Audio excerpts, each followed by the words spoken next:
Uh, Good evening, everyone.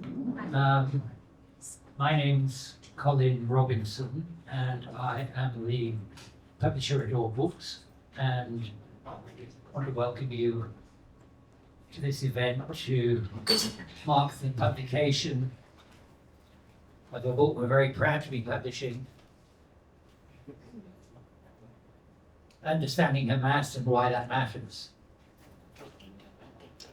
And before I hand over to the excellent panel, which includes the two editors of the book, I just wanted to tell a little story about what happened with this book last week, because it's kind of indicative of the problem that the book attempts to tackle.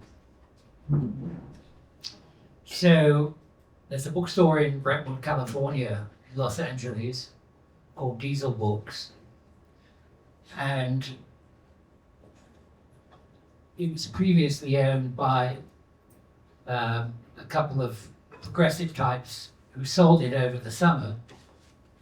I'm guessing here, but I think they were probably responsible for placing the order for this book, but they did order it, and it was put on a front table of their bookstore by one of their members of staff, possibly mischievously, we don't know, next to Kamala Harris's book. The bookstore now under new ownership.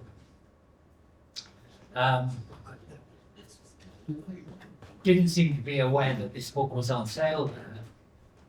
Someone came into the store, saw the book, freaked out. This is basically on video, you can see it if you want to online, and started shouting about how the bookstore was supporting terrorists.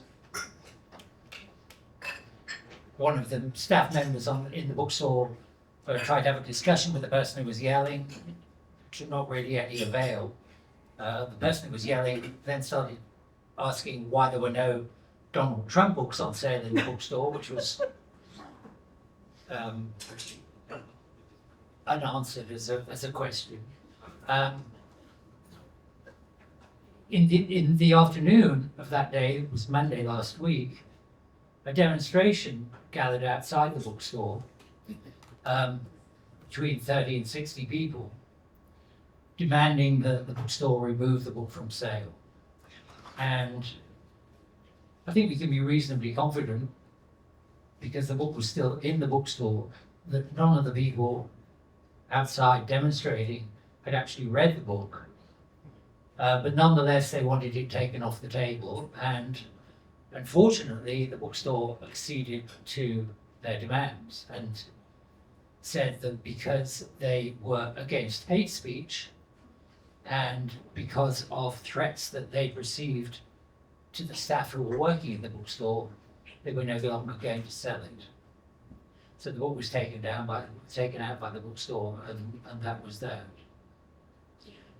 So the point is really, I think, pretty clear here. No one has read this book. There is no hate in this book. It's a book about attempting to understand what the parties involved in this conflict stand for. And I think it's pretty clear that if you're going to resolve the conflict, you can't just brand people with slogans or derisory language and leave it at that. You have to get beneath the surface and find out what the history and program and aspirations of these organizations are. This book explicitly does not endorse Hamas. It attempts to investigate what it is as an organization and why it should be taken seriously. So we wrote to PEN, the American Writers Organization, and complained about what had happened with the book at this bookstore, and they put out a statement saying that they were upset with what had happened. So that was good. And we hope that there are many bookstores around the United States that are going to be stocking this, putting it on their tables, and allowing people to find out what the actual issues, what the organizations who are party to this conflict really stand for. And we're very proud to be publishing it in that endeavor. We're very proud to have the editors of the book here tonight. So I just want to introduce David Wildman, who's going to moderate the discussion, and who will introduce Helena and Rami. So I'm just going to introduce him using a note that Helena's given me. He's a distinguished lecturer. David Wildman is a distinguished lecturer in the leader in the anti-apartheid movement from South Africa, a long-time leader in the Palestinian rights movement in US churches and society. He's currently the main rep to the UN of the Global Ministries of the United Methodist Church. And he's also their Middle East area liaison. And he's also now the co-chair of the NGO Working Group on Palestine and the United Nations. Just before I pass it over to David, I just want to say a couple of thanks to people, especially to Francis Kite Club, who hosts these events for All Books in their wonderful bar on Avenue C. We've got a whole program of events coming up, and I think there's a flyer on the table, but we've been running these events 1 or 2 a month, and it's important for us to try and get progressive ideas out there in person as well as through our books and online. So thanks very much to Francis Kite Club for hosting this event, and I want to give a shout out to Juan Diego, who's selling the books at the front there. It's the sharp end of the business, and if you get a chance, please do say hi to him, buy a copy for your friends. You won't be disappointed with it. Thanks very much.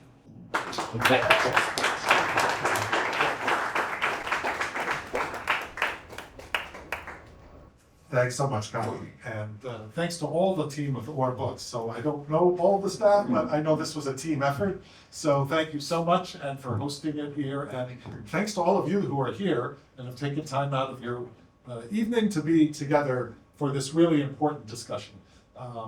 As Colin mentioned, I'm David Wildman.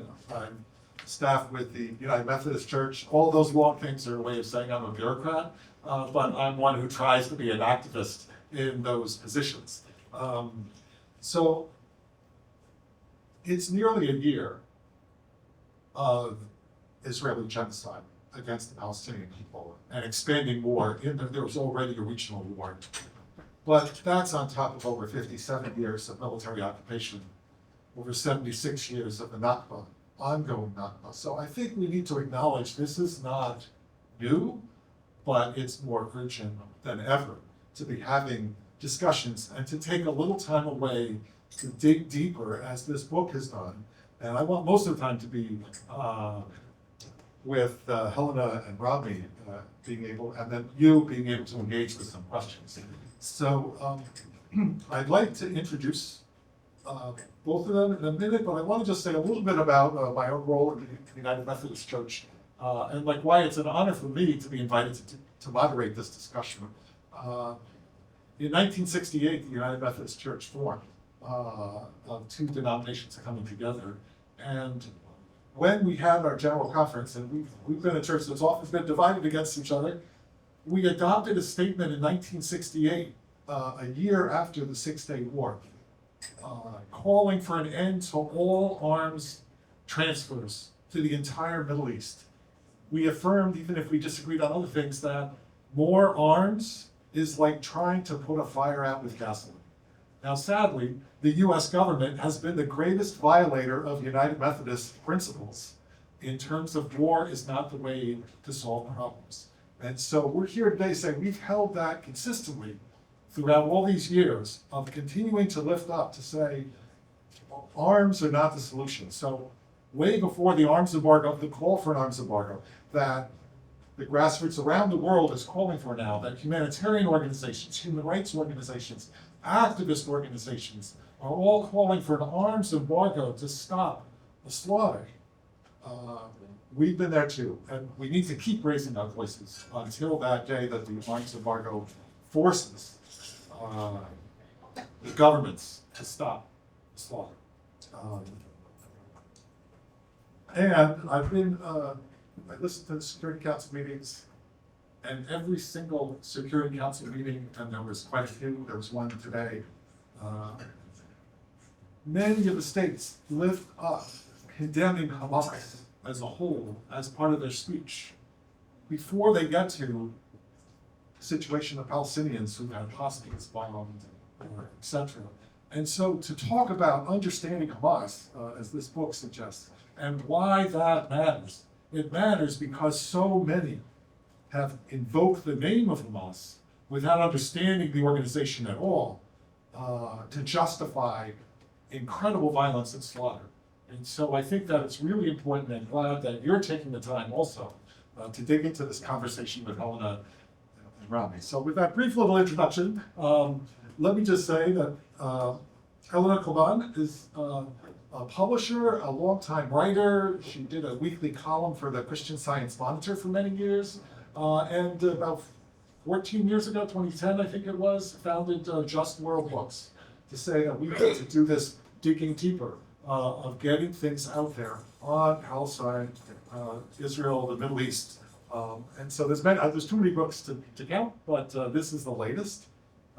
Rami Khoury, and I'll introduce them both and then turn it over to them, is a longtime journalist, academic. I love that mix of and in fact, I found out when he got to New York because I was listening to BBC on Monday and it said live from New York. Rami was offering his analysis. So, and I know you have family in Beirut, in Amman, in Nazareth, in the Galilee. And so I know that this, for you, and I imagine for many in the room, this is also deeply personal. And so I think let's just, before we turn it over to you, just have a brief moment of silence to remember all those whose lives have been cut short, completely unnecessarily, and sadly with the complicity of the US government.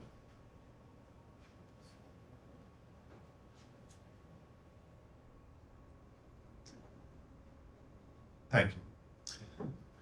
So I want to just go to the title, and Helena, we'll start with you, and then we'll go to Rami, and say, understanding Hamas, and why does this matter? So maybe you could just answer that question. It comes out of a series of webinars from last May, and it's amazing the turnaround. So maybe just why does this matter right now? To have this book and what's in it with the folks that you interviewed. So Helena first. Okay, well, thank you so much, David, for being with us. It's always a pleasure to be next to you on any panel. Big thanks to Colin and the rest of the team at All Books for working with us. I'm here in my capacity as the president of Just World Educational, which is actually quite separate from the publishing company. Just World Educational is a non-profit devoted to public education with a special emphasis on the affairs of the region of the world that I call West Asia, but when I was growing up in England, we called it the Middle East because we were Eurocentric. So we did put on, and Rami is one of the 8 distinguished board members of Just World Educational. And back in March, we decided, there are a lot of people doing work on humanitarian things in Gaza in particular. And it's hard work, and it's emotionally wrenching to do that work, and it's very important. But you're not going to get an end to the suffering until there is a political agreement, is the short answer for why it matters to understand Hamas. I mean, I've worked on the Rwandan genocide, for example. I did a book about genocides in sub-Saharan Africa. And I remember there was somebody in Uganda who was downriver from Rwanda during the genocide, and a journalist went and asked, so, you know, what are you doing here? Well, we're taking the bodies out of the river and burying them. But could you please do something in Rwanda so that there are no more bodies? And that's the way that I look at the political education task that we're taking on with understanding Hamas and why that matters. Because David expressed that brilliantly, that, you know, if every political statement, every political actor, every political party is asked to start off by condemning Hamas, then we're not going to get the ceasefire that we so desperately need. And it is very strange that actually our administration here in the United States has been negotiating with Hamas since November, indirectly, but definitely negotiating. And they negotiated a 4-day ceasefire successfully in November. It was then extended for a further 2 days and then for a further 1 day for a 7-day ceasefire. And it worked. Hostages and political prisoners were released. There was a ceasefire, and it could have been built upon for a much more lasting ceasefire, instead of which our administration just let the carnage resume with the effects that we've seen today. So that's why it matters. I just want to say a few quick things about the project from which the book arose. So we did decide in Just World Educational back in March that, you know, because we're small and agile and committed and have strong principles, and we don't actually have a lot of resources. Where do we focus them? We focus them on the political piece of demonizing this organization, Hamas. And as Colin has said, as we have written in the book, as we said during the webinars, we're not there to build support for Hamas. We're not there just mindlessly to oppose it and to demonize it. We want to understand it. So what we did, we invited 5 world-class experts on the movement. Most of them have published well-regarded books. We had Dr. PAOLA CARIDI, who speaks with a wonderful, rich Italian accent. We invited Dr. KHALED HROUB. We invited somebody that I had never encountered before called Dr. Jeroen Gunning, who's a Dutch English professor who is one of the founders of this intriguing new academic field called critical terrorism studies that seeks to interrogate the whole big, very nicely funded field of terrorism studies in the West. And then we invited MOUIN RABBANI, well-known analyst, very smart political thinker, and Dr. AZZAM TAMIMI, who is a senior figure in Islam and democracy movement, who lives in London. So 3 of our experts are Palestinians, 2 of them are Europeans, and I'm really proud that we were able, Rami and I co-hosted these webinars. And you can find them. They're still on our YouTube channel, Just World Educational.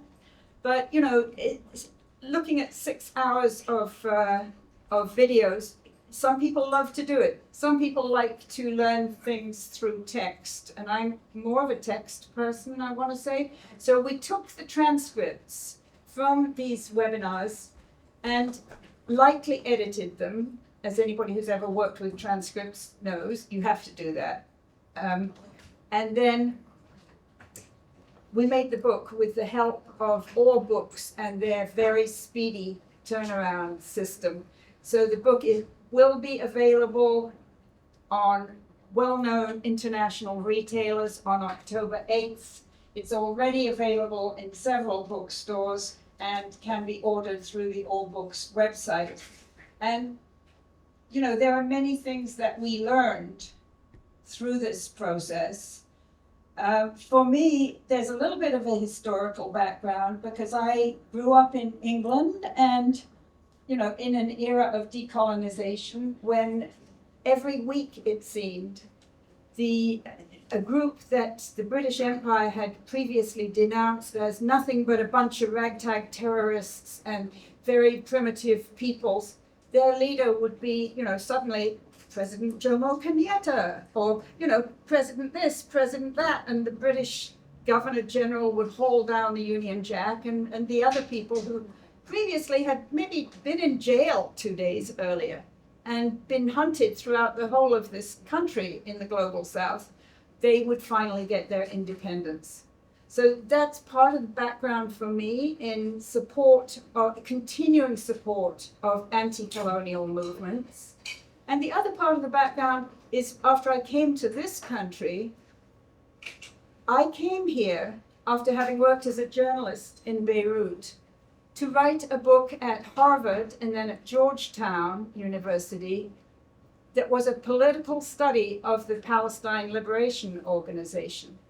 Now, it's hard to remember now, but back in the 1980s, you'd say the word PLO, and it was like, oh my Lord, terrorists, you know, just memories of the Munich massacre and all this. You're just a terrorist lover, and you're an anti-Semite. And guess what? You know, September 1993, there I was on the White House lawn when Yasser Arafat and Yitzhak Rabin and President Clinton all clinched a political deal. Now, that did not resolve the issue, but I'm just saying that putting people into boxes and demonizing them and delegitimizing them doesn't actually get you anywhere unless you can understand where these movements come from. And this is a movement with long history. It's gone through many developments, and we learned about many of those in our webinar series, and we presented those learnings in the book. We wanted to make both the webinar series and the book very accessible to a non-specialist public. So I hope that when you read it, you will agree with that. We also included at the back some vital documentation because we think that, you know, there is so little known about the history of the movement. We just put in 6 pieces of documentation that we think will be helpful. So sorry I went on a bit there, David. It's good to know the background of how this came together. And let me say, it's a great read. It's very conversational because it draws out of those webinars. So I think I highly recommend it. So, but Rami, let's turn to you. Why this book now and why it matters? Why this book now? Because Helena called me up one day and said, "Ron, we got to do a book." I said, "Yes, ma'am." Knowing that she would do a great job leading the project, knowing that the 5 interviews or sessions we had with the experts were outstanding in terms of providing factual, credible, research-based, sensitive, and relevant knowledge, which is not something you get in the media here, even in some of the education systems and the public sphere, and certainly in the government sphere. You don't get that kind of insight. So when she suggested this, I immediately said, yes, I'd be happy to do it, and off we went. So, and I must claim a little bit of credit for coming up with the most of the title. I think that was my, she had some very complicated British colonial title that I quickly disabused her of that. She's not colonial, she's anti-colonial, but I just thought, look, who are these people? What is Hamas? Why do we need to understand them? So the reasons I'll tell you, 4 points basically. One, Hamas is the most prominent resistance movement in Palestine, using military and other means. And whatever you think of them, they are the people leading the resistance. And if we're trying to resolve this conflict, which I think we all are, the conflict between Palestine and Israel, which has gone into a conflict between Israel and Arab countries and Israel and Iran. It started out just as a localized conflict between Zionist pioneer Zionist settlers who came in the early 20th, very early, late 19th, early 20th century. And then around 1920, you started to get the communal clashes between indigenous Palestinian Arabs and the Jewish settlers. And that's the word they use themselves, the settlements and colonies. And then it became an active conflict with the help of the British. And it then expanded to the rest of the Arab world. So we want to resolve this conflict. I've spent my whole adult life, the last 55 years of my life, working on this on the side. I'm a journalist by profession. I masquerade as an academic now and then, but basically I'm a journalist. I research, I interview, I observe, I analyze, and I write. And I try to share with the public the knowledge that I gain from my work. And throughout my history, and still today, I've always been involved with efforts to resolve the Palestine-Israel conflict, not in the sense that I'm a negotiator, but in my work as a journalist to help inform the public. And this started very suddenly one day in 1966, after the June War. I was a freshman at university in upstate New York, and the war happened. Israel won quickly. It was quite, a decisive victory. Shocked the Arab world, brought great joy to Israel and many Jews, and suddenly I saw a scene I had never experienced in my life, which was thousands of people out in the main quad of the university where I was, demonstrating happily, dancing, singing, giving money to Israel. I'd never seen anything like that.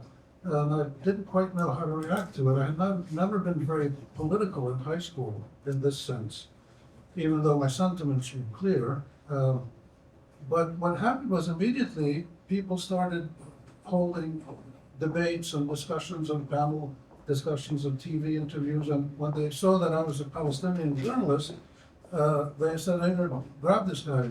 He must be able to do this." So I started doing debates and panel discussions with the Hillel students and the B'nai B'rith students at the university, and then the local TV stations. And that was my entry into this world. And I realized very quickly that mainstream United States thinking, remember this is 1966, mainstream United States perceptions of this conflict were 95% wrong, based on narratives that were either lies or fiction or exaggeration or distortion or diversion.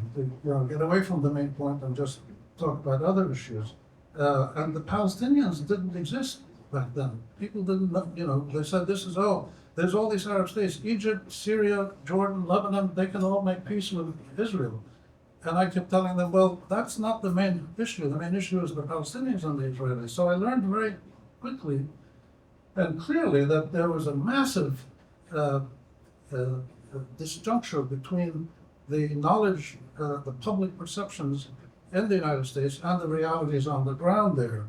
But I also realized very quickly that the most important thing for me personally, and for anybody involved in this, was to keep the discussion going with the other side. And I quickly learned that it was not very useful just to try to score a point, like they do on TV here or other public debates. Scoring points or catching somebody, offline or something, that's not very useful. This is not an entertainment process. This is a serious issue that impacts millions and millions of people. So I learned that engaging with the other side was critically important, and I've done that ever since 1966. And through my journalism work, I got involved with unofficial track 2 diplomacy meetings with former officials and on both sides, and then I do research of my own. So I spent my whole adult life engaging with Israelis or pro-Israeli Americans and Westerners, including settlers and government people and all kinds of people who I disagreed with. But I needed to understand from them, what do they want? What are they afraid of? What torments them? What is it that drives them to be so vicious and violent against the Palestinians if they're Israelis, and if they're Americans, what drives them to be so wildly prejudiced against Palestine and for Israel? I needed to figure that out as a journalist and as an individual. And so I've spent my whole life doing this, and that's why when this came up, I immediately said, we need to do something to help people understand who these Hamas people are. Where they come from? What do they do? What do they want? How should we deal with them? So this is one reason we did this, to help people who are interested to know accurately what is Hamas. Why do they do what they do and say what they say? And by understanding Hamas a little bit better, and they are the last standing Palestinian resistance group, political, social, cultural, religious, military, nationalist, ideological, in every dimension of life. They're the last active, serious resistance group. And their name, by the way, Hamas, Harak al-Muqawama Islamiyya. Hamas is an acronym in Arabic for the Islamic Resistance Movement. Resistance is the operative word in their name, not Islamic, not movement. They're both important, but resistance is the important word. People need to understand what that means, and this is one way to do it. And it's important not just to abstractly understand them, but to ultimately for people to engage with them. It doesn't mean you sign a letter of support or invite them to your home, but it means that you engage with them, so you talk to them. Like I talk to Israelis and American pro-Israeli zealots to understand what it is that drove them, so that we can figure out where is the middle ground where both of our rights could be achieved. So the best analogy I would give you is if the United States government had taken this attitude and engaged with and learned about the Viet Cong or the Taliban early on, they would not have wasted billions and billions of dollars and hundreds of thousands and millions of lives and destroyed countries. All that could have been avoided if people in the US government had made the effort to understand what these people want. And here we have a case in Palestine with Hamas and in Lebanon with Hezbollah as well, similarly. The second point is that the book really gives you great insights by people who are scholars, serious researchers, impartial analysts, even though some are Palestinians, but their mind is the mind of a academic analyst, but also activist. They're very clear about needing to present the facts honestly. And this book, the interviews, their thoughts, give you really important insights into the whole span of Hamas's being, of how they came into being. When did they turn to political work? They started as a social, they started as an Islamist advocacy movement. They wanted people to be more Islamic, to live a better life and to live a more decent life. And they came out of the Muslim Brotherhood tradition, which started way back in the 1930s in the Arab world. But they evolved.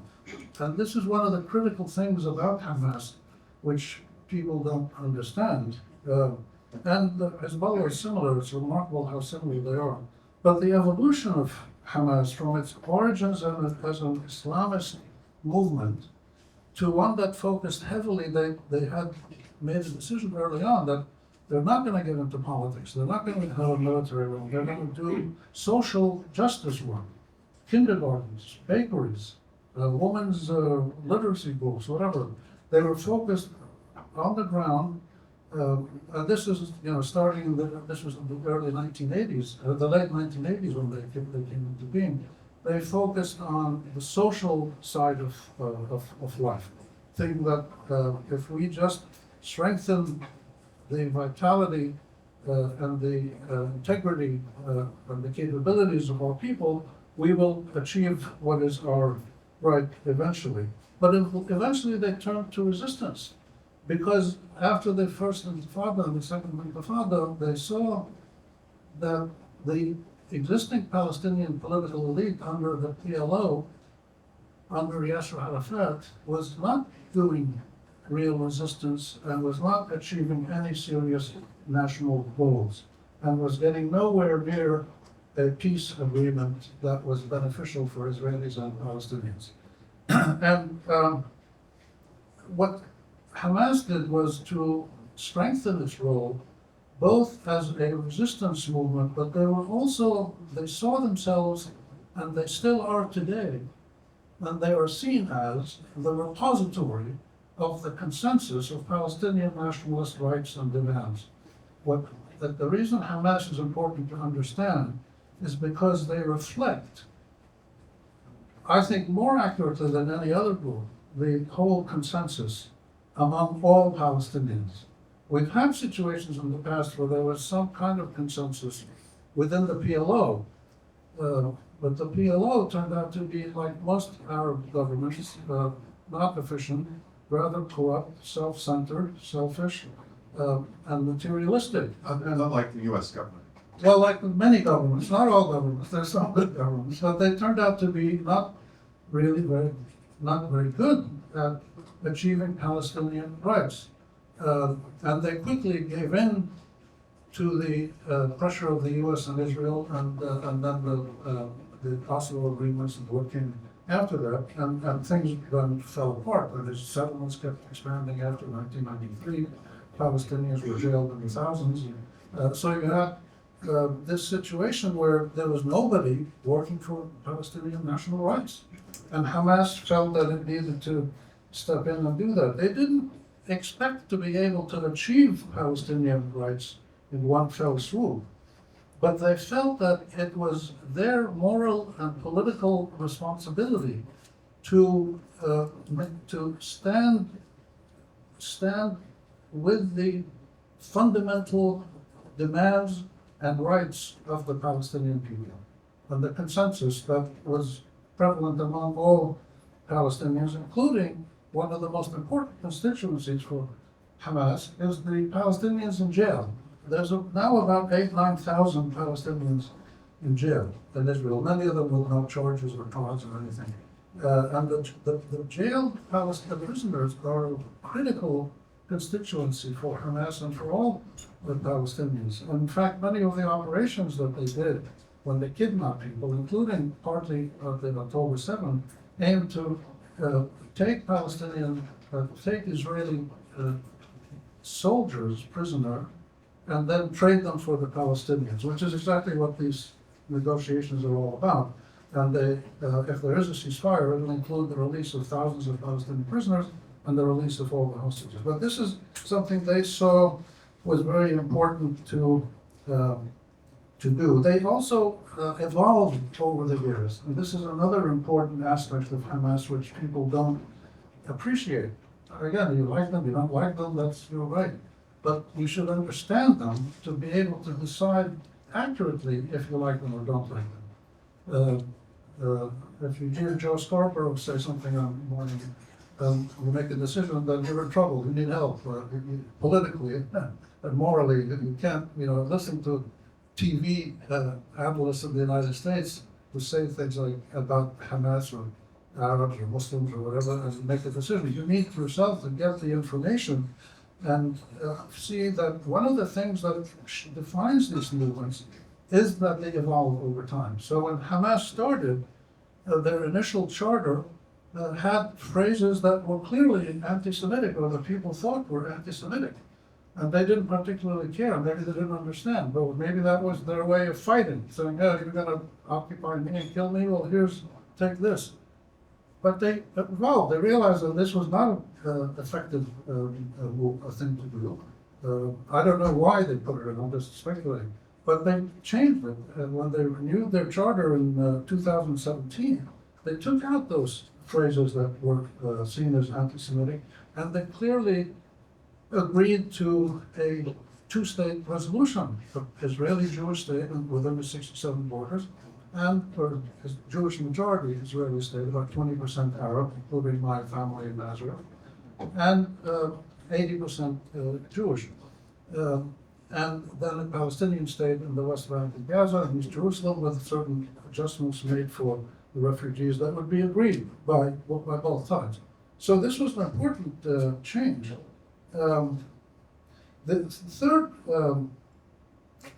third point I wanted to make was that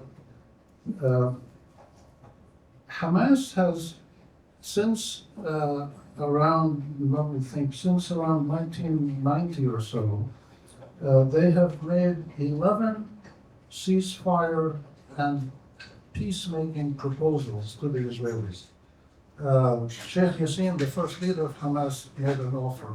The head of their military wing, way back 20 years ago, made an offer to Rabbani. There were indirect talks that happened in the 90s and 2000s. Hamas has continuously explored the possibility of a negotiated resolution of the conflict with Israel if the Palestinians get their rights. Now, the terms they laid out are often unacceptable to the Israelis, but so are the Israeli terms mostly unacceptable to us. But this is how negotiations happen. So the fact that they changed their charter, that they've continuously made offers of coexistence and negotiated a long-term peaceful coexistence is significant, and people need to explore that more to see, is it serious? Is it realistic? Can it really move us somewhere good? And these decisions, by the way, another thing about Hamas that is so important and explains partly why it's successful, is that all of its decisions are collectively made. You know, the media now here talks about Yahya Sinwar, the head of the new head of Hamas, saying, "Oh, he's a radical militant, and he's going to do this and do that." The people who write this stuff or put it on TV or on the internet have no idea of how decisions happen in Hamas. It's one of the most it's not democratic, but most consultative organizations for decision-making, national political decision-making in the Arab world, maybe in the whole South. And they make decisions only after extensive consultations, including with the prisoners in Israeli jails, who have their own consultations and share them. So when they make a decision, it is a decision that is ratified by the whole group, which reflects, back to my first one, reflects the whole national Palestinian consensus. So I'm going to finish quickly. It's 2 minutes. Save 1 or 2 points for Yes, sorry about that. The last point I'd make is they are a resistance movement. They are the most pure and, let's say, dynamic or active. I'm trying to use adjectives that are not judgmental, but just descriptive, that they're very active and they're very, they stick to their guns, they're very pure in resisting. And the thing to understand about resistance movements is one that pertains not just to them, but to all of these movements, especially today, Hezbollah in Lebanon, and with what's going on with Iran. And there's 2 words and 2 dates I want to give you to keep in your mind. This is not in the book, this is something I've been working on, we'll be writing up soon. The two words I want to remember are humiliation and resistance. That when people are humiliated, for whatever reason, African Americans, Black Africans, Algerians in France, or what, all over the world, in situations of colonialism or occupation or whatever, humiliated people will ultimately always resist in different ways. But to resist effectively and achieve your goals, whether through militant action or peaceful negotiations, or usually it's both, like South Africa, as an example, you start with militant actions and then you eventually negotiate. You have to have legitimacy. So humiliation leads to resistance, and resistance that's done with legitimacy can often succeed if it's done well. The two dates I'll give you for you to keep in mind are, if you're looking at Hamas, but also the whole Arab region, Middle East region, are 1917 and 1953. 1917 was the Balfour Declaration, where England said, colonial England said to Great Britain, said they would support the creation of a Jewish home in Palestine. Palestine was 93% Arab, but this is how colonialism works. And they succeeded. They got their Jewish state in 1948. But 1917 was the basis of that process of humiliation, which the Palestinians and all Arabs still feel today. Last point here. And 1953, last point. 1953 is the Iranian revolution. Not revolution, the Iranian overthrow of the democratically elected government by the US and the UK. It's no surprise that the US and the UK did these two humiliating feats in history and have led to resistance by the people. And the US and the UK today are the most enthusiastic supporters of the Israeli plausible genocide in Gaza. This circle has to be broken. And one way to break it is to read about the actors and understand it better so we can all play a role. Thank you, and I'm sorry I won't have that.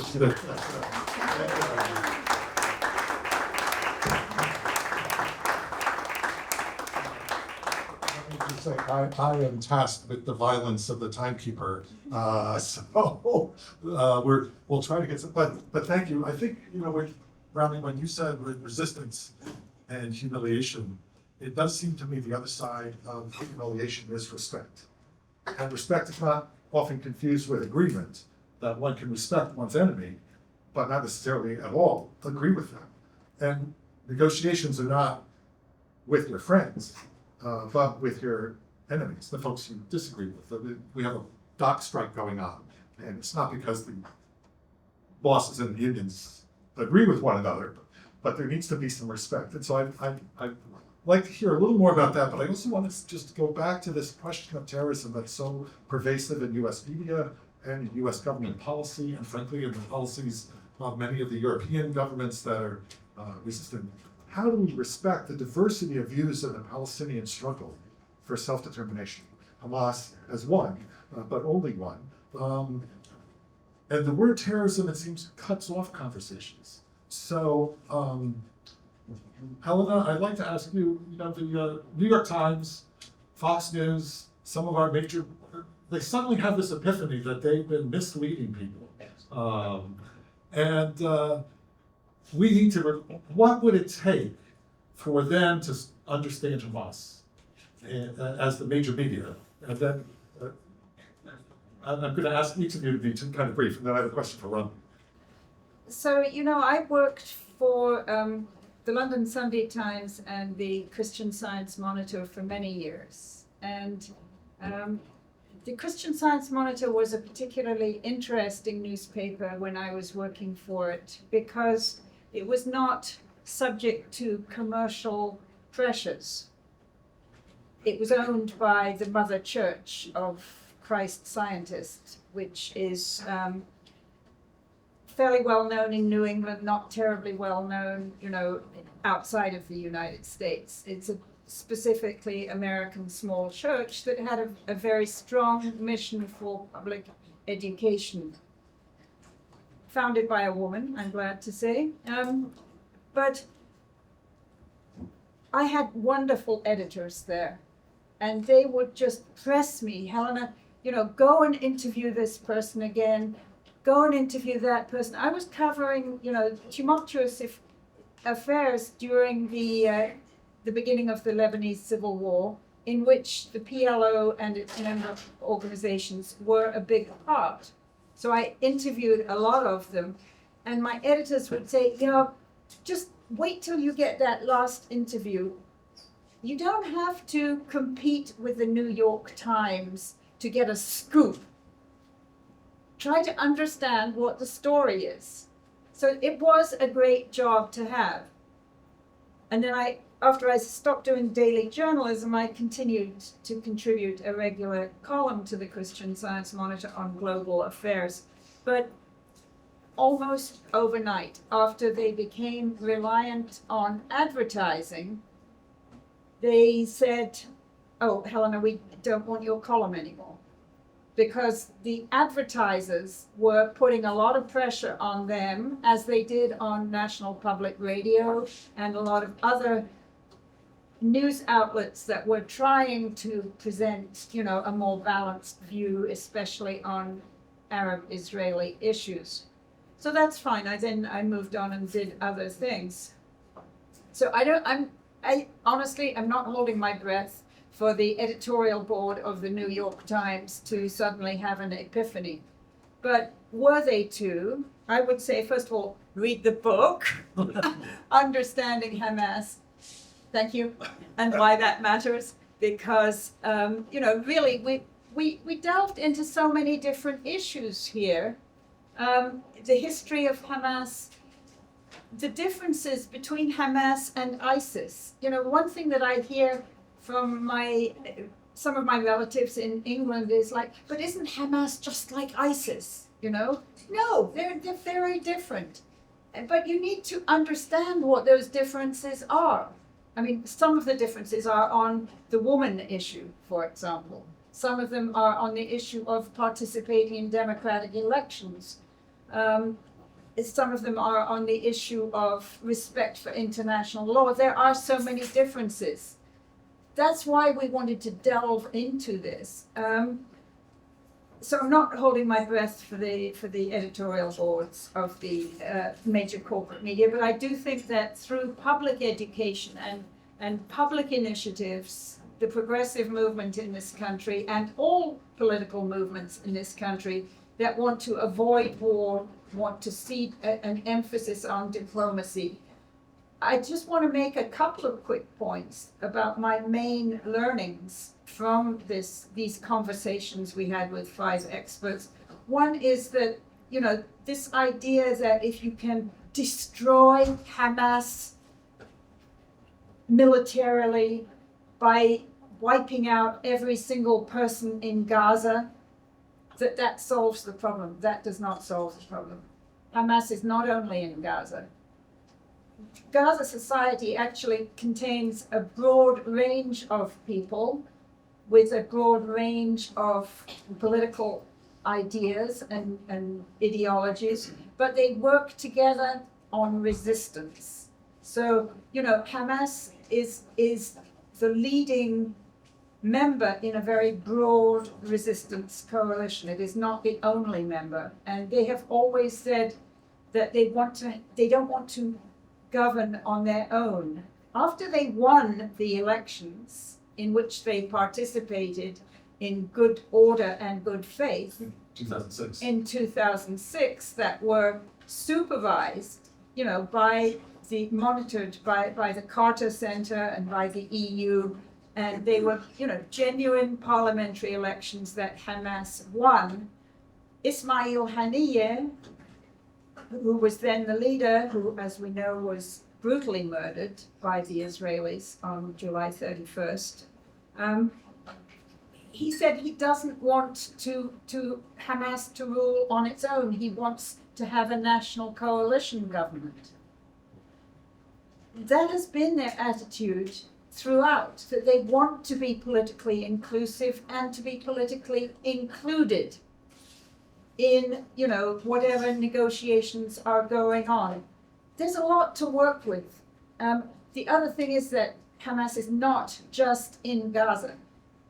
Hamas is in the West Bank, Hamas is in the prisons, Hamas actually is wherever there are Palestinians, specifically in, you know, Jordan and Lebanon and Syria and the Gulf, as there are other Palestinian political trends. You know, Fatah still has supporters, the Popular Front for the Liberation of Palestine has supporters, but if you're talking about the situation in Gaza or the West Bank today, they have joint operations movements, joint operations rooms between the activist members of all of these organizations. So the situation is much more complex than what, you know, if some ill-informed senator stands up here and say, you know, well, we've just got to support Israel as they demolish and destroy Hamas in Gaza.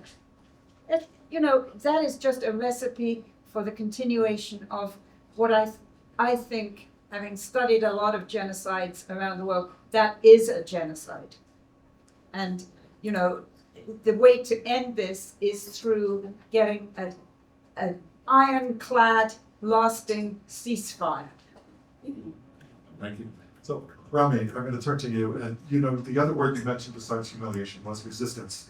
And a word that's come up a lot in the book, but also certainly as we've talked about in the media, is terrorism, as something that really cuts off negotiations, cuts off conversations.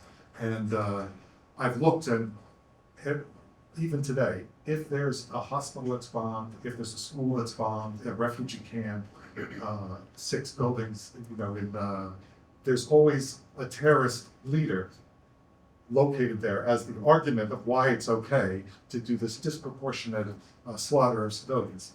So I'd like you to unpack for us a little bit the foreign terrorist organization list, the whole notion of terrorism, and on the other side, and like, how can we get past that to unlawful acts? So what happened on October 7th went to the extent there were civilians targeted by anybody and any civilians, that was wrong. That was an unlawful act, not an issue of terror. So like, unpack that a little bit and how the experts in the book talk about that. And the second thing though is, in terms of resistance, I think something that surfaced and it's raised as one of the questions in the book is there too high a cost for resistance? And given the suffering and just the massive numbers, you know, Gaza is flat. And what are Palestinians saying, both within Hamas and just at large? Is this too high a cost? But how does one continue that resistance in varieties of ways at this time? Well, thank you. I'll Small questions. Yeah, I'll get to a short answer because I took too much time before, but the answer to the second question is there are cases, yes, where resistance is too costly and fails. Not all resistance succeeds, but all resistance that has the consensus support of its people tends to succeed, but it takes a long time. The Native Americans tried to resist the colonial invaders from Europe and couldn't. They just didn't have the means. The technology of guns was too much for them, and they lost. And they're still trying to resist today, culturally and in other ways. But there's examples like that where resistance simply didn't work.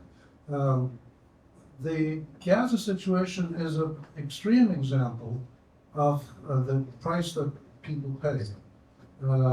Some people say that there has never been a national liberation movement, a decolonization movement, without a lot of death and bloodshed and suffering, and that's true.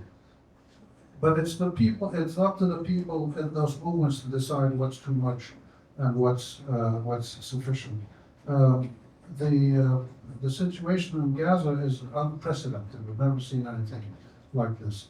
Equally unprecedented is the near total consensus in the Western world.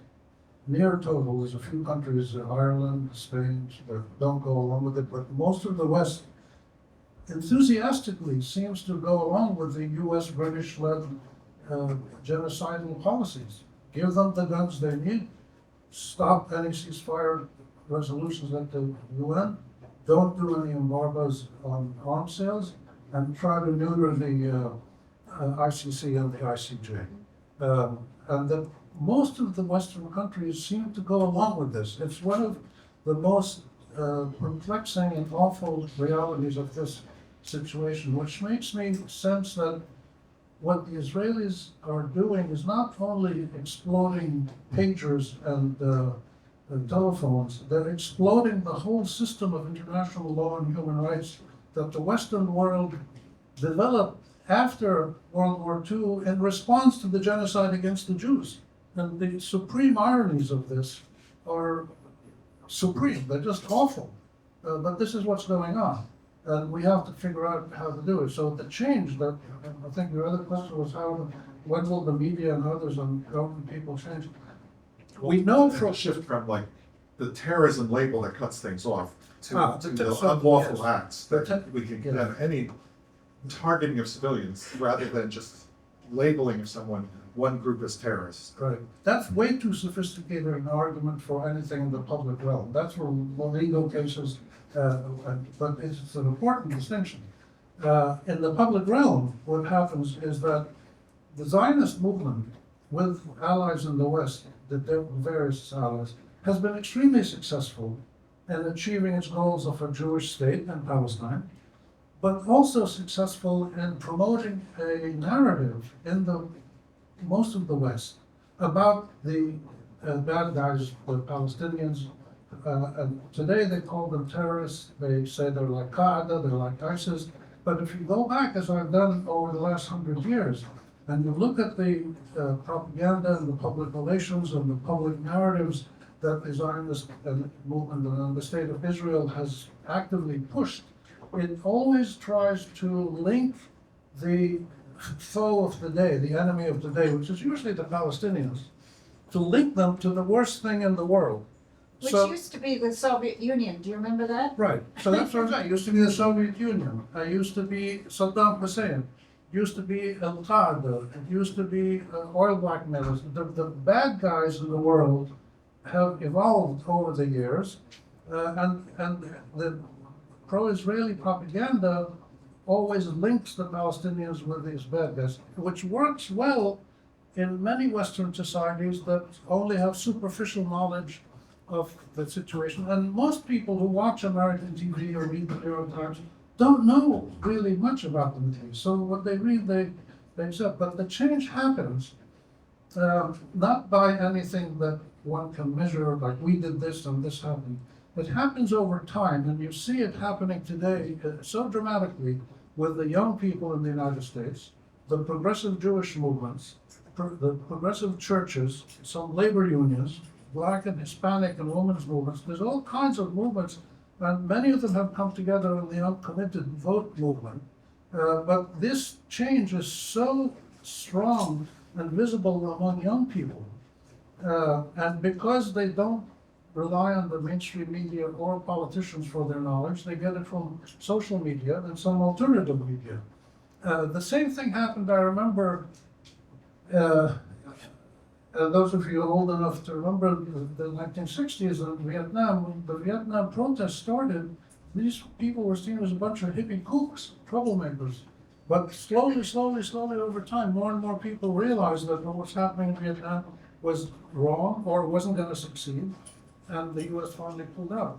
But the change is going to happen more slowly here, but it is happening already. You see it in the polling evidence, you see it among the age differences, the media, and there's other examples where this is happening, and it needs information. We keep feeding knowledge into it. People go and visit and they see, but it's the social media that has shown people in their telephones what the State of Israel is doing in real terms, and this is causing a great reaction against Israel. Thanks, Rami. But you lifted up how important the prisoners were for Hamas and for Palestinians more broadly, and I certainly learned that in terms of meeting with some of the I think the Palestinian Authority even has a minister for the prisoners, and the U.S. is certainly with the highest incarcerated population might learn something from Palestinians on this point, but you know, in South Africa, Mandela and others, the African National Congress described Robben Island as the university, that it was a place that folks learned, whether they were there for a few weeks or many, many years or decades. And so with that, I'd love for each of you to say, as you have these conversations with these 5 experts and also the experience you both bring in terms of years of studying and meeting, engaging with folks on Hamas and the broader issues that you've raised around resistance and liberation, what surprised you most? Like one thing that surprised you in the conversations that led into this book that you want to share with everybody and would encourage folks to kind of get the book right away and read it tonight. So Helena first, and then Rami, what surprised you? Gosh, that's a big question because I've done a lot of prep work for these conversations. You know, having good conversations in a webinar doesn't just happen. So we had a lot of preparatory conversations. I think one of the things that struck me was, I think it was Dr. KHALED HROUB. I'm going to say 2 or 3 things that really struck me. Dr. KHALED HROUB said that Hamas he's looked at a lot of political movements in the area of historic Palestine, or maybe in the Levant more broadly. And in his estimation, Hamas is the movement that has never had splits. I mean, as we know, Fatah has had a lot of splits. The Popular Front became, you know, the Popular Democratic Front and the Popular Front for the Popular Front General Command, and they all split and they split. But he also looked at the Israeli political system and he said, you know, the old Labour Party split in so many ways and Likud split in so many ways. And he, I think, attributed this. It has to be noted that Dr. HROUB is, you know, his own politics are not Islamist, pro-Hamas politics, but he's a very good analyst. And he was trying to understand, you know, why it has had this kind of stability, this longevity. I think the other thing that really struck me was hearing Dr. Jeroen Gunning talk about critical terrorism studies and the way that affixing this label of terrorist to a resistance movement, both in a sort of anti-colonial context or in an anti-occupation context, it's a very common move by repressive powers that seek to use that label in order to justify and excuse their own massive use of violence up to the level of genocide. Thanks. Rami, what surprised or challenged you the most in this process? I think 2 points. One was the incessant attempts and insistence by Hamas to be part of a national consensus and to forge that consensus when it didn't exist or to repair it when it was broken. They didn't want to rule Palestine. They wanted to be part of a national government that represented all Palestinians, and if need be, made compromises at some points, but they agreed on those compromises, and they constantly worked to do that. When Fatah, when Abbas, and under U.S. pressure and Israeli pressure, didn't do that, then Hamas just ruled Gaza on its own. It had no other option. The second point that surprised me was the amount of consultation that took place within Hamas's constituencies to achieve the position that it took, and that's why the positions that it took remained constant and clear, and they wouldn't budge. The Israelis, the Americans, the Jordanians, the Fatah, everybody tried to induce them to just do this, and we'll give you this, and they wouldn't do it. They just stuck to their guns. They're such a pure example of pure resistance, because they feel that what they are aspiring for is their right. They're not trying to kill Jews or take their land away or do this. They're just asking for their rights, internationally enshrined rights. And that's why they have such confidence in what they're doing. And the prisoners issue is fascinating because it was the prisoners in prison about 15, 20 years ago that first came up with a national consensus document. It was called the Prisoners Document, about the positions that any Palestinian leadership should take in negotiating with or in talking with the US or Europe or Israel or whoever. And there's so much respect for the prisoners because these are people who risked their lives and often lost their lives for fighting for the rights of the Palestinian people. So they have inordinately high amount of respect among Palestinians, and they will play a huge role once they come out of prison and re-engage in national political life. Sorry, the point that I didn't reply, the terrorism issue versus legitimate, my view on this has always been, if we should discuss any terror act by any party, and we should not hesitate to criticize it, to demonize it, to put it on trial if anybody does terrorism. But we can't do that if we only do it for one party in a conflict. Because terrorism accountability, like justice, has to be indivisible and universal. It has no meaning if you just say this is a terrorist act.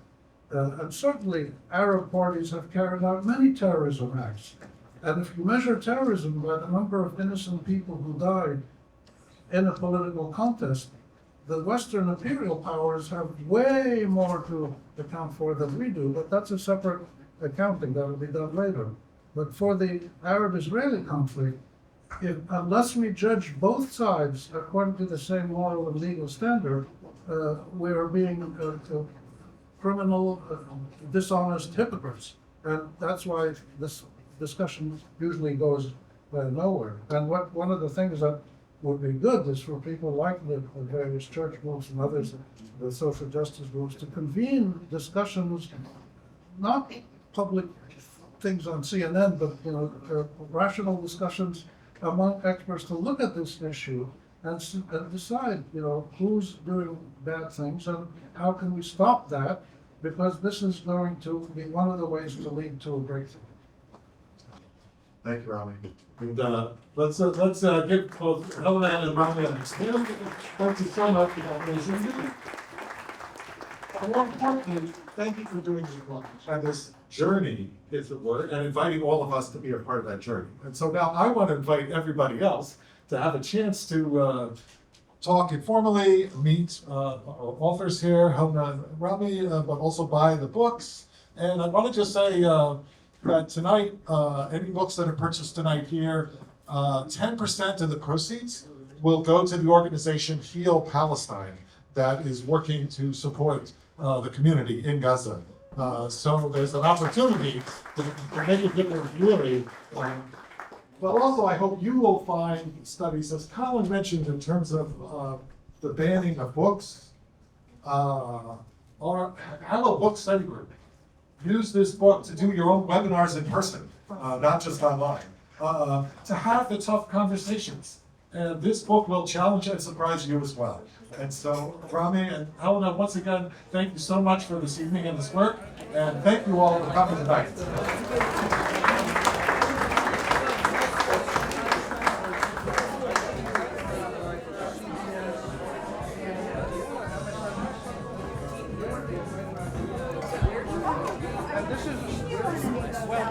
Only in the last 3-4 months. No, that's so important. Just so